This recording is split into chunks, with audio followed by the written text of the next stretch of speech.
প্রধান অতিথি হিসেবে উপস্থিত আছেন গণপ্রজাতন্ত্রী বাংলাদেশ সরকারের মাননীয় প্রধানমন্ত্রী জনাব তারেক রহমান। অনুষ্ঠানে উপস্থিত মাননীয় মন্ত্রী, প্রতিমন্ত্রী ও উপস্থিত সম্মানিত অতিথিবৃন্দ, সবাইকে আমার শ্রদ্ধা। আমি সানজিদা খান দীপ্তি, শহীদ শাহরিয়ার খান আনাসের মা।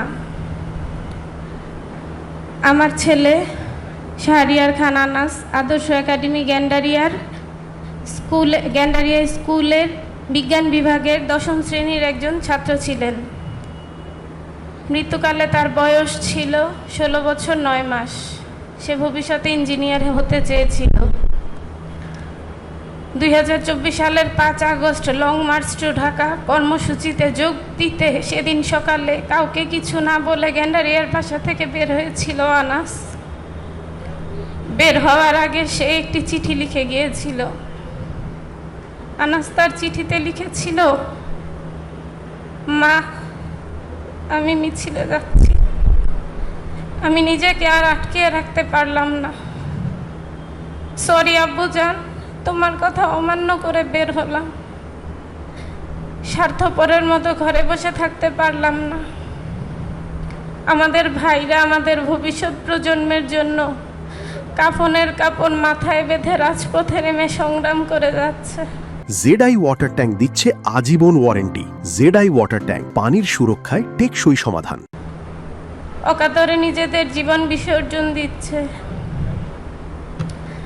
একটি প্রতিবন্ধী কিশোর, 7 বছরের বাচ্চা, ল্যাংড়া মানুষ যদি সংগ্রামে নামতে পারে, তাহলে আমি কেন বসে থাকবো ঘরে?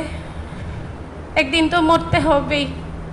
তাই মৃত্যুর ভয় করে স্বার্থপরের মতো ঘরে বসে না থেকে সংগ্রামে নেমে গুলি খেয়ে বীরের মতো মৃত্যু অধিক শ্রেষ্ঠ। যে অন্যের জন্য নিজের জীবনকে বিলিয়ে দেয়, সেই প্রকৃত মানুষ। আমি যদি বেঁচে না ফিরি, তবে কষ্ট না পেয়ে গর্বিত হয়েও জীবনের প্রতিটি ভুলের জন্য ক্ষমা চাই। আনাস। 2 বছর আগে এই দিন এই সময় আমার আনাস পৃথিবীতে ছিল। আনাস খুব স্বাধীনতা ও সার্বভৌমত্বে বিশ্বাসী ছিল। তার মতো 1400 শহীদ ও 30,000 আহত সন্তানদের আত্মত্যাগের বিনিময়ে আজকে আমরা এই ফ্যাসিস্ট মুক্ত দেশ পেয়েছি।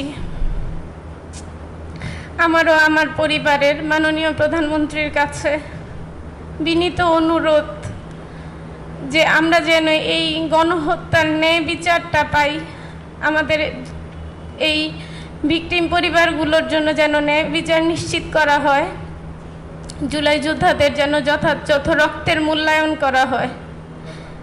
আমি চাই আমার ছেলের চিঠিটা জাতীয় শিক্ষা কারিকুলামে অন্তর্ভুক্ত করে পাঠ্যপুস্তকে পড়ানো হোক। আগামীর ভবিষ্যৎ প্রজন্ম জানুক কতটা আত্মত্যাগের বিনিময়ে আমাদের সন্তানরা এই ফ্যাসিস্ট মুক্ত দেশ গড়তে সক্ষম হয়েছিল। আমার ছেলের আত্মার মাগফিরাতের জন্য সকলে দোয়া করবেন। আমাকে এখানে আমন্ত্রণ জানানোর জন্য কৃতজ্ঞতা। আমি জুলাই জাদুঘরের মঙ্গল কামনা করি। আসসালামু আলাইকুম।